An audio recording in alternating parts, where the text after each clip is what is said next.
yo soy contribuyente también, yo pago mis impuestos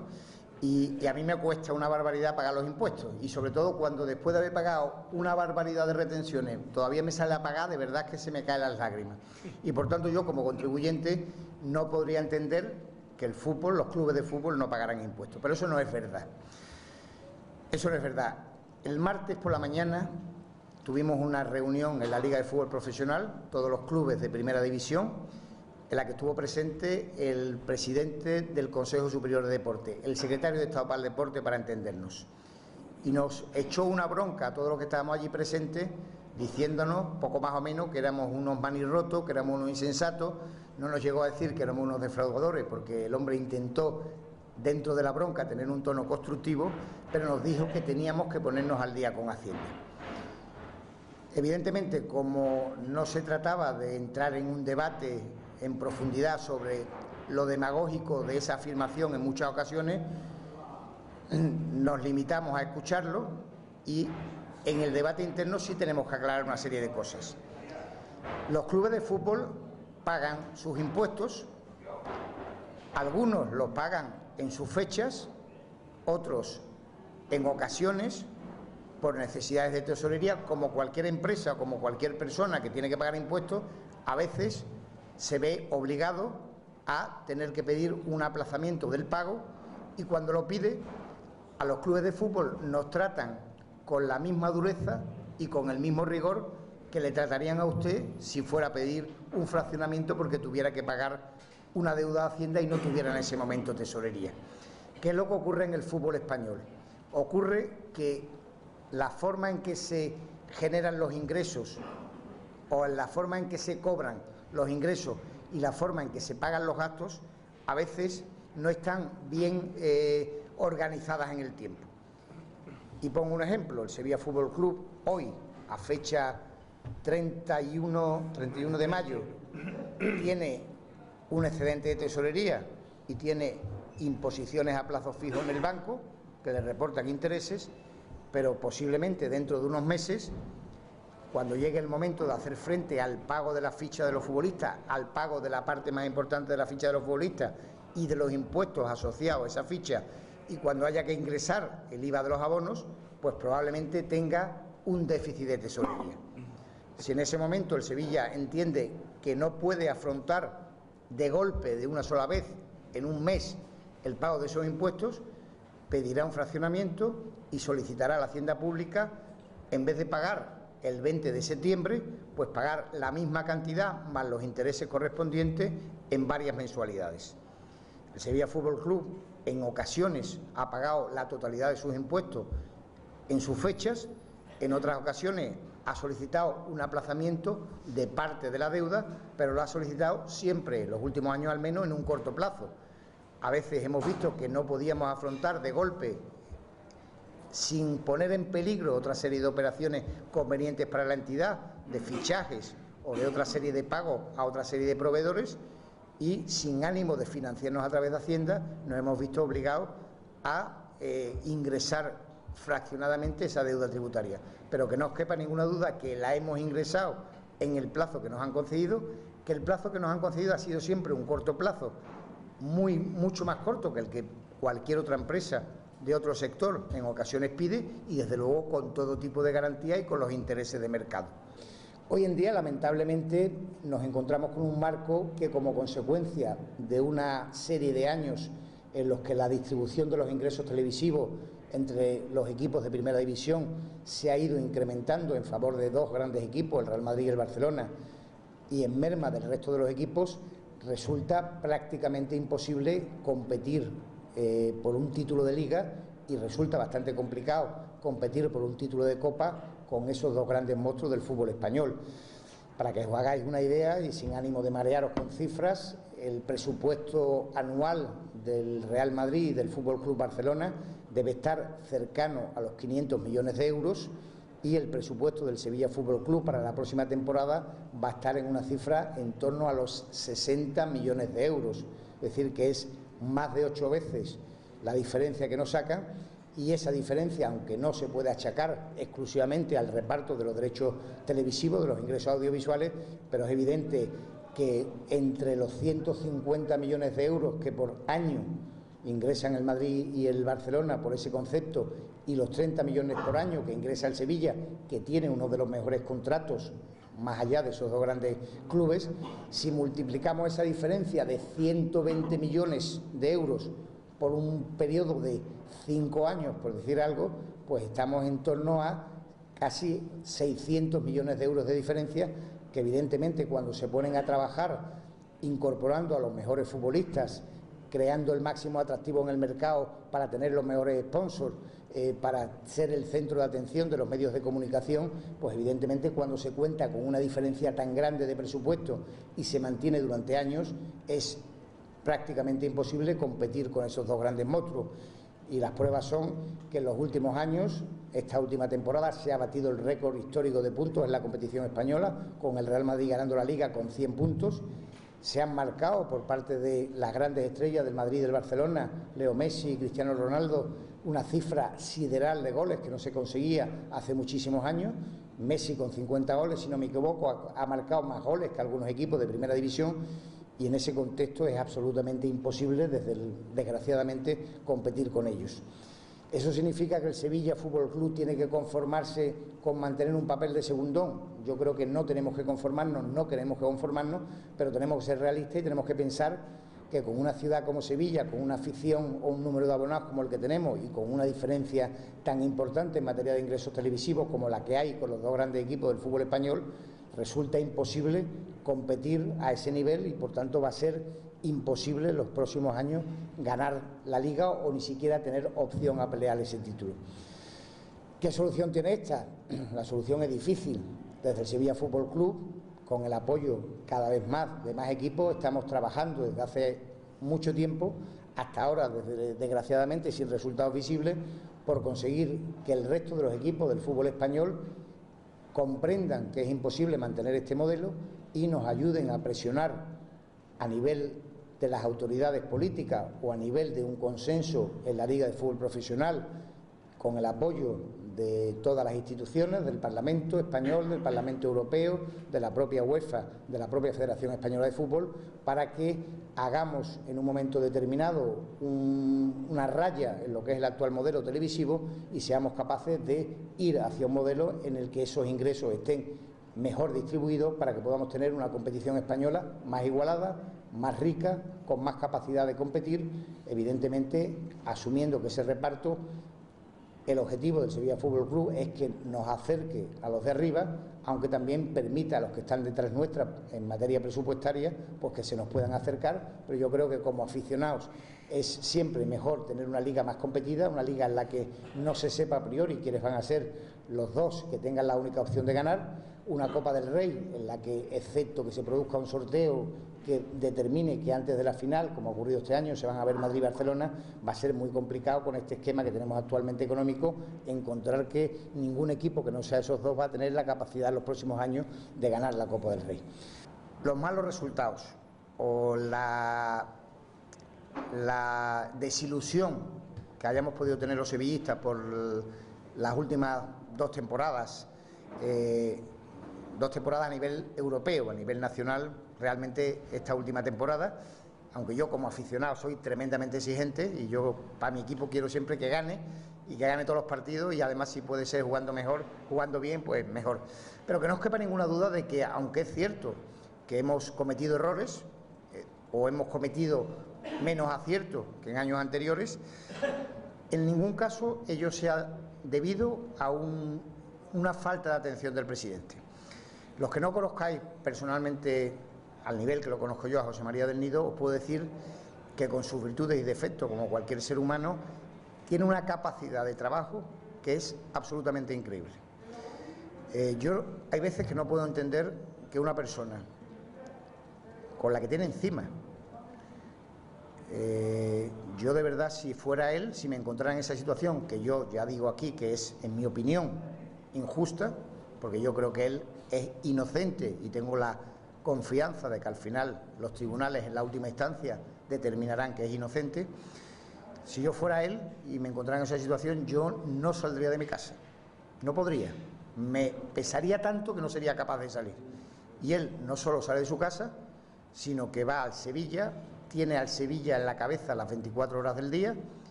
maneja su despacho, maneja sus inversiones, maneja una familia muy extensa y tiene una capacidad para estar al tanto de los temas de la entidad que no la ha perdido en ningún momento. Él, aunque no lo sepáis, porque no ha trascendido, en estos 2 o 3 últimos años ha tenido problemas importantes de salud, que no han trascendido porque él ha procurado que no se notaran en lo que es su presencia en los partidos, tanto fuera como dentro. Yo creo que en estos 2 o 3 últimos años, 1 o 2 desplazamientos fuera son lo único que se ha perdido, alguna vez por motivos de salud y alguna vez por motivos de incompatibilidad profesional, pero ha sobrellevado esos problemas de salud, problemas no graves, pero sí molestos, parte de ellos derivados del estrés que le crea esta situación, evidentemente, intentando que no se notara. Por otra parte, la estructura de la entidad es una estructura lo suficientemente sólida para que en el momento en el que el presidente ha tenido que dedicar algo menos de atención a las tareas del club, porque ha tenido que centrarse en otra serie de actividades que también son importantes para él, porque el presidente no cobra de la entidad, trabaja como el que más, pero no cobra un solo euro de la entidad y evidentemente tiene que ganarse la vida trabajando en lo que es su actividad profesional. No es cierto que haya dedicado menos atención, no es cierto que sus problemas personales hayan trascendido, lo que sí es cierto es que en estos últimos años hemos tenido menos aciertos que en años anteriores o nos hemos equivocado en más ocasiones y por tanto lo que tenemos que hacer es volver a la senda de los aciertos y tratar de acertar más que nos equivocamos. El fútbol es una actividad tan imprevisible, tan compleja, tan difícil de manejar, que hay veces que piensas que has reunido los mejores elementos y resulta que ese año se dan una serie de circunstancias adversas y te vas al pozo. Dentro de esos aspectos que tú mencionas, quiero entender que consideras que puede haber habido pues relajación en algunos futbolistas, problemas de disciplina o de entrega o de sacrificio en algunos futbolistas. Yo creo que afortunadamente la plantilla del Sevilla Fútbol Club no es una plantilla problemática, no es una plantilla indisciplinada, aunque Michel en su discurso de investidura, por llamarlo de alguna forma, en su rueda de prensa, manifestó como una de las claves para la próxima temporada la disciplina. Yo creo que la disciplina a la que él se refería no es una disciplina porque haya problemas de mal comportamiento. Cuando él habla de disciplina, habla de crear una ambición y un espíritu colectivo de equipo que yo creo que es lo que nos ha faltado en estos 2 últimos años. Yo creo que tenemos muy buenos futbolistas, no tenemos, en mi opinión, los mismos futbolistas que teníamos hace 4 o 5 años que nos dieron esos grandes títulos europeos y nacionales, porque algunos de esos futbolistas o están en los últimos años de su carrera deportiva o ya quedan pocos de aquellos que nos dieron esos títulos, porque muchos han ido por muy diversas razones, pero sí es cierto que nos ha faltado en estos 2 últimos años, en mi opinión, y yo creo que Michel coincide con ello, un espíritu colectivo de equipo capaz de sacar el máximo rendimiento a una buena plantilla de individualidades. Dicho de otra forma, hemos tenido y seguimos teniendo buenos jugadores, en mi opinión no hemos sido capaces de convertir esos buenos futbolistas en un buen equipo. Muchas veces nos dicen aficionados o incluso más que simples aficionados, gente que está en el mundo del fútbol, que lo que tenemos que hacer es volver a ir a Brasil a fichar a futbolistas como Dani Alves o como Adriano. Dani Alves costó $1 millón y Adriano costó poco más de 2 millones de euros. Dani Alves, recuerdo, se vendió por más de 36 y Adriano por más de 13. Pero el mercado brasileño de hoy no es el de hace unos años. No sé si habéis visto en prensa que por un tal Lucas Moura, que no creo que haya jugado más de 30 partidos en primera división, ya dicen por ahí que alguien está ofreciendo 20 millones de euros. Si tú vas hoy a Brasil, te encuentras con que por un futbolista de 17 años, que a lo mejor no ha debutado con el primer equipo, pero que ya ha sido llamado a alguna selección inferior, piden cantidades por encima de la decena de millones de euros. Y una ficha que no tiene ningún tipo de justificación con el rendimiento que hasta ahora da el jugador. ¿Por qué? Pues porque Brasil es un mercado ahora mismo emergente, es un país que está creciendo y está poniendo trabas a vender jugadores y está repatriando a jugadores a precios importantes. Hace unos años hubiera sido impensable que Renato hubiera rescindido su contrato con el Sevilla y se hubiera vuelto a Brasil, o que el Sao Paulo le hubiera hecho una oferta importante al Sevilla por Luis Fabiano. Por tanto, el mercado es distinto del que era. La capacidad del Sevilla de comprar a bajo precio futbolistas importantes, que la tuvimos hace unos años, hoy es muy complicado, porque el Sevilla es considerado como un grande y nos reclaman precios de grande. Yo te voy a poner un ejemplo. Te sonará un futbolista del Real Madrid que se llama Varane, que es un francés de 19 años, que viene del Lens y por el que el Madrid pagó 10 millones de euros. Si en vez de ser el Madrid el que lo hubiera fichado, hubiera sido el Zaragoza, probablemente si hubiera podido ficharlo porque su club lo hubiera querido vender, ese futbolista no hubiera costado más de 2 millones de euros. Pues algo parecido a lo que le pasa al Madrid nos pasa con el Sevilla. Nosotros en los últimos años hemos ido a fichar futbolistas fuera de España y nos han dicho, no, si es para el Sevilla pido más, porque el Sevilla tiene capacidad de vender muy bien y no queremos ser nosotros los primos que le vendamos muy barato al Sevilla para que el Sevilla revalorice al jugador y lo venda muy caro. Y eso dificulta también moverse en ese entorno. Es muy fácil decir, vamos a ir a buscar jugadores libres. Cuando se habla del concepto de jugadores libres, es jugadores que han terminado contrato con su club y por tanto no hay que pagar traspaso por él. Pero la realidad es que cuando no tienes que pagar traspaso por un futbolista, se lo tienes que acabar compensando en salario. No digo que el salario que le tienes que incrementar cuando viene libre de coste de traspaso sea igual que tener que pagar el traspaso, pero en algunos casos es muy parecido, con la única salvedad de que se lo pagan los años de contrato. Es decir, que esos son leyendas urbanas, pero la realidad es luego muy distinta. Dicho eso, evidentemente tenemos que volver a analizar qué cosas hemos hecho mal, qué cosas hemos hecho bien, qué modelos de éxito son los que nos han llevado a hacer las cosas bien e intentar, en la medida de lo posible, porque las circunstancias son diferentes, volver a hacer aquello que hemos hecho bien y no volver a hacer más aquello que hemos hecho mal. Más que fichar a determinados futbolistas, equivocarnos en el precio de la compra de determinados futbolistas. Nos hemos dejado llevar en ocasiones por la euforia de una situación económica boyante, de dinero que había entrado a la entidad por la venta de futbolistas y por la presión que se genera en el entorno, es decir, los aficionados, y yo soy tan aficionado como el que más, si se va un futbolista y se consigue mucho dinero con él, lo que quieren es que se reinvierta ese mismo dinero o una parte importante del mismo en futbolistas. Y hay veces que esa dinámica te lleva a no ser lo suficientemente exigente en la valoración que tienes que hacer del fichaje de un futbolista. Yo creo que evidentemente nos hemos equivocado en el sentido de que hay muchos futbolistas que en los últimos años no han dado el rendimiento, pero si tú te pones a pensar y lo comparas con el resto de los clubes del fútbol español o europeo, no creo que la estadística de errores aciertos del Sevilla sea peor que la de la media de los equipos españoles y europeos. Yo creo que la media en general es favorable y que los errores puntuales que hemos cometido,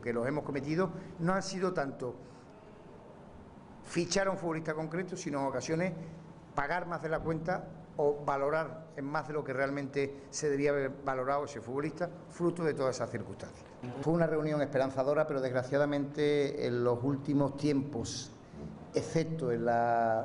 una cena que tuvimos el lunes pasado en Madrid, una serie de representantes de clubes, se había ido deteriorando. Se había ido deteriorando porque sobre los equipos que estábamos fuera de ese grupo liderado por el Madrid y el Barcelona, que habían decidido firmar un acuerdo que para nosotros es, primero, una gran mentira y segundo, un acuerdo que el Sevilla no podía nunca firmar porque era para que los grandes siguieran cobrando lo mismo y los pequeños cobraran más a costa de los medianos, es decir, a costa del Sevilla, y evidentemente nosotros no podemos firmar un acuerdo que es contraproducente para la entidad. En los últimos tiempos ese grupo de equipos que nos habíamos mantenido al margen se ha ido reduciendo por distintas razones. El Zaragoza, que entró en concurso de acreedores y que ha estado en riesgo de descenso en las 2 últimas temporadas, entendió que tenía que asegurarse unos mínimos firmando ese acuerdo que hasta entonces se había negado a firmar. El Real Betis Balompié, que también se había quedado fuera de ese acuerdo, pues en los últimos tiempos entiendo que también se ha unido a ese grupo y por tanto pues de los 8 equipos que estábamos fuera del grupo nos hemos ido quedando menos. ¿Eso significa que vamos a renunciar a nuestra lucha? Evidentemente no. Yo creo que hay una serie de cuestiones que están volviendo a unir a un grupo de clubes, no solo en torno a la lucha por la igualdad de los derechos televisivos, sino en torno a otra serie de cuestiones, y mi esperanza es que en los próximos meses podamos encontrar nuevas vías de entendimiento entre esa serie de clubes que tuvimos esa inquietud, para poder seguir manteniendo viva la llama de la lucha por un reparto equilibrado de los ingresos televisivos. Porque el problema de falta de competitividad o de pérdida de competitividad del fútbol español no se va a arreglar mientras no arreglemos ese problema.